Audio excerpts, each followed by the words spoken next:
Greetings and welcome back to Doctor Who Revisited, where I go through every single episode of Doctor Who from 1963 all the way to 2022 and review them. And this time it's a big one. It's definitely one of the big ones. It's the 8-part serial, The Invasion. Yes, it's another Cyberman story, and you know what? Yes, it's another partially missing serial, but thankfully this one didn't really suffer as much as most of them because only 2 parts of the 8 parts are missing. That's good. And both parts have been reconstructed in animated form. As a matter of fact, I'm pretty sure it's the first of these animated reconstructions. I'm not 100% sure about that one. You're gonna have to check me up on that, but either way, I don't care. The first couple of times I watched it, I watched part 1 as the animated version, and for some reason I just couldn't find the part 4, which is the other part that's missing, as the animated reconstruction. But thankfully, in this rewatch, both parts that I've watched have been the animated reconstruction. Now that I've gotten that bit of house cleaning out of the way, I really like this serial. I love it. You know me, I happen to love the longer Doctor Who serials more than most people I know. I mean, I sung the praises of the Daleks' master plan multiple times. I talked endlessly about how much I like the 6 and 7 part serials, and this 8-part serial is no exception. I'm not the type of person that dislikes the longer Doctor Who stories. You know me, with Doctor Who, the more the better, is what I always say. First of all, picking up where the last serial left off, the TARDIS is now reassembled after leaving the land of fiction with the Mind Robber, and is immediately in danger getting attacked by a missile launched from the dark side of the moon.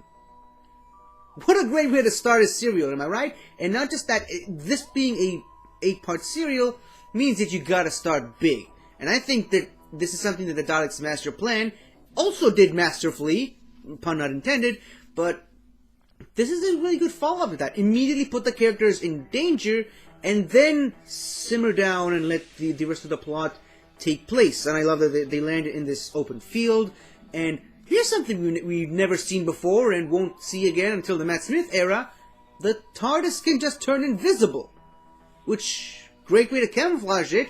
No idea why the Doctor hasn't used that feature before or since, other than, the Matt Smith episode, but great way to hide the TARDIS. Unfortunately, has one major drawback, which is seen in the final part of the serial, where they literally have to walk around aimlessly looking for where the hell they parked the TARDIS. I'm pretty sure you can kind of tell by the way the grass patch is laid out on the floor, but whatever, it doesn't matter. So, immediately right off the bat, we get some bit of continuity there. I mentioned about a while ago that there is a sort of unofficial trilogy within the Patrick Troughton era, which starts in The Abominable Snowman with the introduction of Professor Travers, continues with the reemergence of Professor Travers in The Web of Fear, which also is the introduction of Lethbridge Stewart, which sort of ends in the trilogy finale, I should say, in this episode. But before we even get to that, the Doctor just wants to go ahead and give Professor Travers a visit, because they haven't seen him for a while. Obviously, Zoe hasn't met him, but Jamie knows who he is, so the Doctor and Jamie just decide to go and visit their good friend, and Zoe just goes along for the ride, because he's also their friend now. So they catch a ride to London, which sets up an incredible atmospheric view of what this serial is going to be, with the evil corporation that takes over everything, and technology is going to kill us all. All concepts we've seen before and after this serial in a multitude of different ways, but I think the setup done in this episode is really good. Sucks for the lorry driver who gave him the lift, who gets shot at the end of the first part. Spoilers for a near 50-year-old episode, but whatever. So, they finally get back to London, and I love the introduction of the character Isabel. I don't know what it is, she has this really fun personality about her that looks like she could be a potential Doctor Who companion at one point or another. Like, because she's, you know, different. She's unique. She doesn't write stuff on paper. She writes things on the wall with giving her logic. You can hardly lose a wall, can you? So, right off the bat, there's this uniqueness about her, and she's doing a photo shoot. And first of all, I love, even though it's the animated version, and we don't really get to see a lot of the photo studio that she has, at least not in the first episode. I love the different setups that she does, and how she takes pictures of herself, but she finds these clever, intricate ways of positioning the camera so it looks like it was shot by a professional photographer, when in reality it was just her setting up this rig to take these photo shoots. I like that. I like that introduction of the character, and we get this ensuing mystery with going into introduction electromatics, which we've already been preconditioned into thinking that this place is evil based on what happened earlier in the episode, and when we finally meet the big cheese, shall we say, Tobias Vaughn, this whole serial really does pick up. In my opinion, even though this is a Cyberman story overall, I think Tobias Vaughn really is the main villain of this serial. Similar to how, even though the Daleks' master plan is, by any stretch of the imagination, it is a Dalek story, I think the main villain of the piece was Mavic Chen. Curiously, both were played by Kevin Stoney, so I'm sensing a pattern here. Either way, so I love the introduction of Tobias Vaughn. I love that the Doctor just sits there and just tries to figure him out, but can't, because he's more clever than all the other human-based villains that he's faced up until that point. And I love Tobias Vaughn's interactions with his sidekick Pekka. More on him later. But yeah, so the Doctor and Jamie leave. We got our first cliffhanger. Tobias Vaughn is collaborating with some shady alien beings that we don't know yet. But yeah, episode 2, we're finally back into the live-action realm of Doctor Who. And right off the bat, there's another sort of crisis happening with two people following the Doctor and Jamie in a car. There's this sort of Men in Black element to it. They eventually catch up to the Doctor and Jamie, which then leads us to Unit, the introduction of Unit, and the reintroduction of Lethbridge Stewart, not as a colonel this time. This time, he is the Brigadier. And speaking of introductions, it was also a really good introduction of John Benton. At this point, he's still known as Corporal Benton, but, you know, more on him later. But I just love the introduction of this, what would eventually be a really, really solid Doctor Who character. And I loved all the scenes that he was in, and I love how they sort of try to put more of him into the serial. Unfortunately, a lot of other soldiers really did take the spotlight more than he did. But thankfully, we got to see him all throughout the John Pertwee era, and I am all here for it. Now, from the introduction, there is this familiarity with the Brigadier and the Doctor and Jamie. So, right after that, it gives you a reason to trust this nebulous, mysterious military organization that we've been thrown into as part of the plot. So it was a great decision to have Nicholas Courtney back in this role. But also, it works the other way, where there's this familiarity between the Brigadier and the Doctor. So the Brigadier now already knows what to expect. He's already seen alien robots running around the London Underground. So the concept of emotionless cyborgs shouldn't come too much as a surprise to him. So it's a great way to set this up. And I've been saying for a while now, since the War Machines, as a matter of fact, it feels like the producers and showrunners kind of realized that at some point there's going to have to be a strong military presence in the realm of Doctor Who, specifically when it comes to these Earth-based contemporary stories where the Doctor just has to stay on Earth at sort of contemporary time.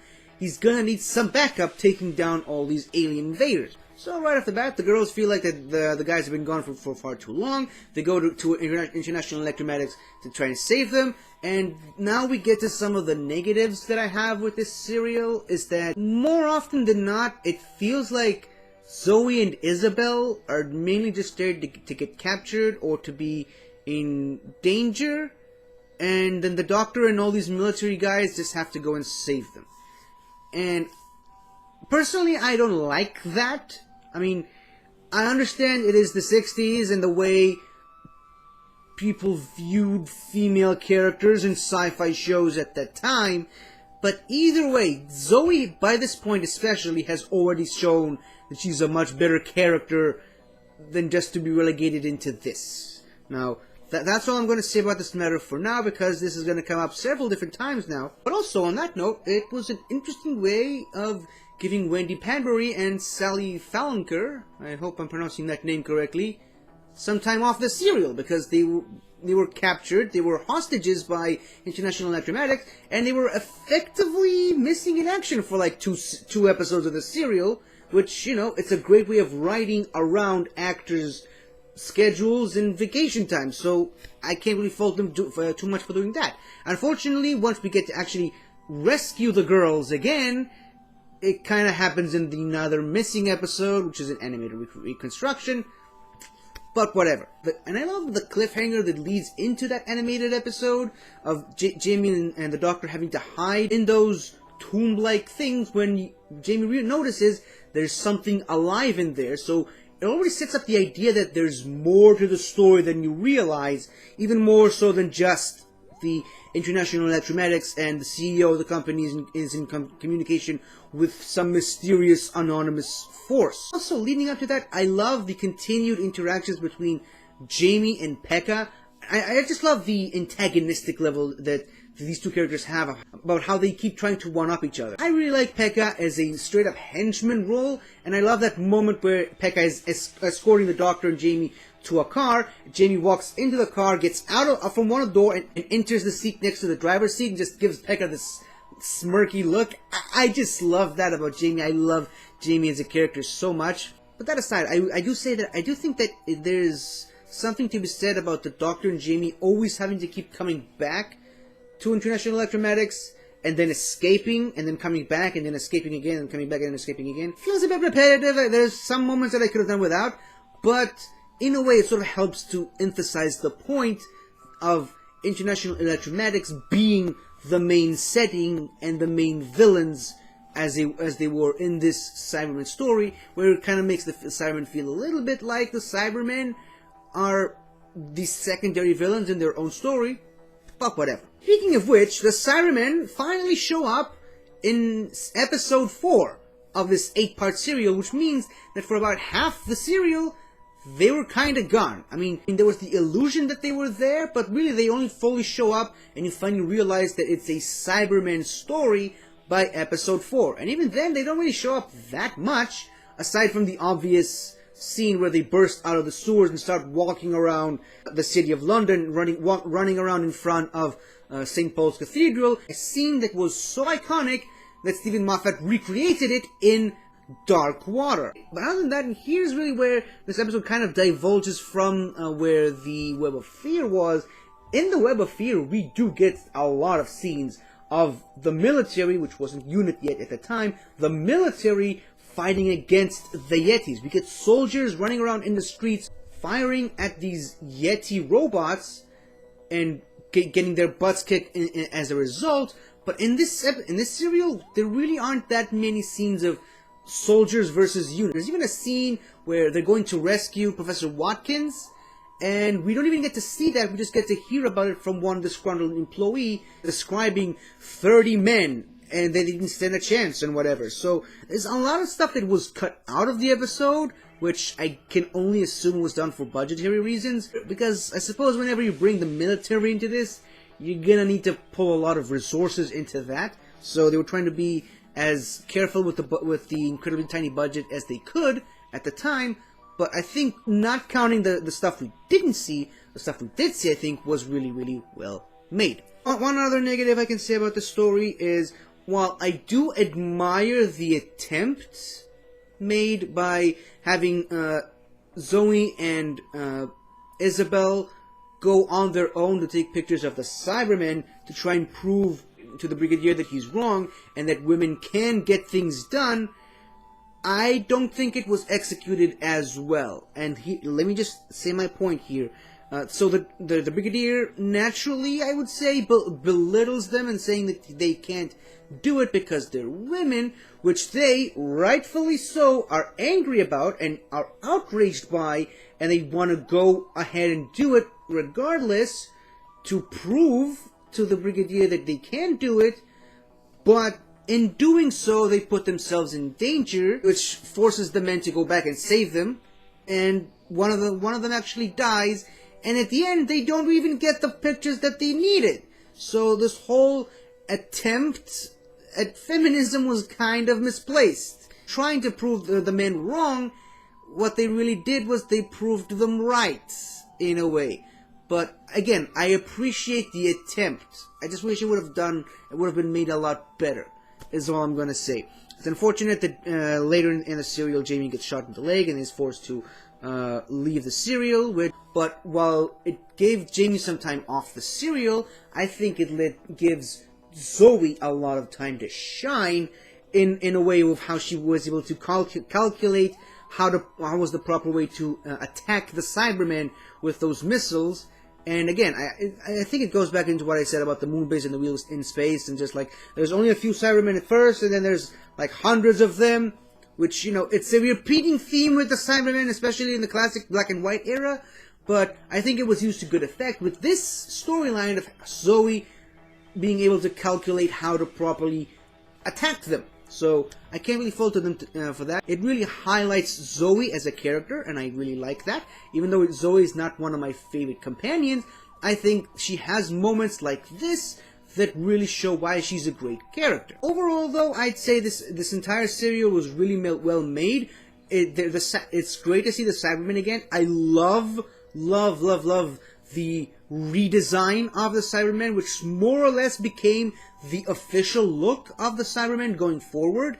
We do see kind of that same design come back in their next appearance, which, oddly enough, is like a whole Doctor away, because there was no Cybermen stories during the Jon Pertwee era, but we do get some version of this design coming back. But for the most part, this is now the official look of the Cybermen for the remainder of the classic series. I like some of the previous looks of the Cybermen, but this is like the iconic look of the Cybermen for the most part. But as I said several times already in this review, it is not really a Cybermen story.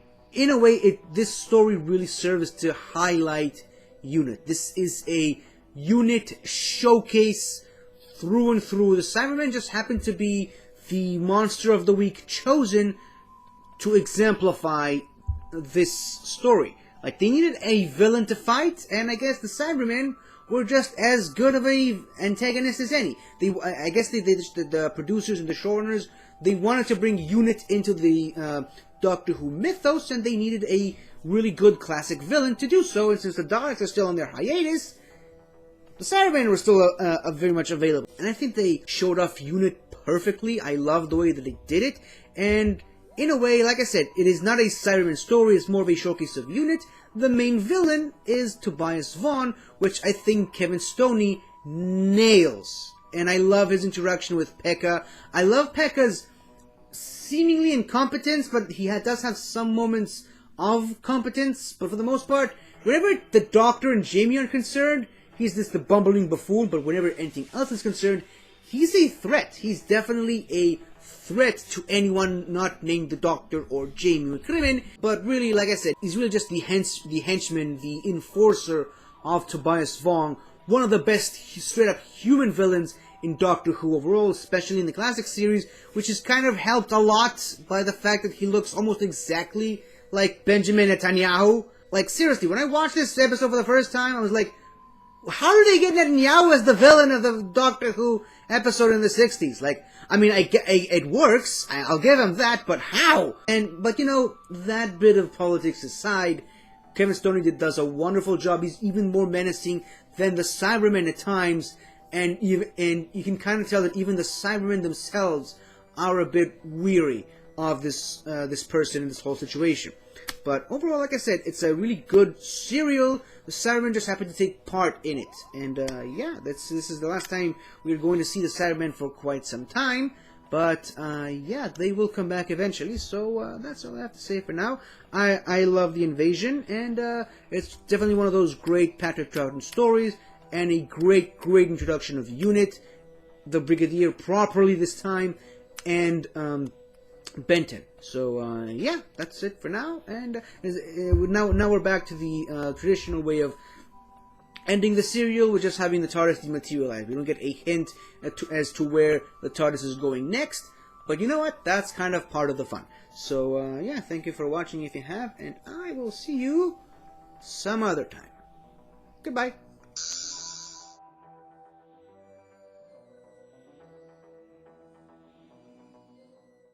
Hi there. Thank you for watching the video. And if you enjoyed it, don't forget to like, comment, subscribe, and tell your friends. I'll see you next time.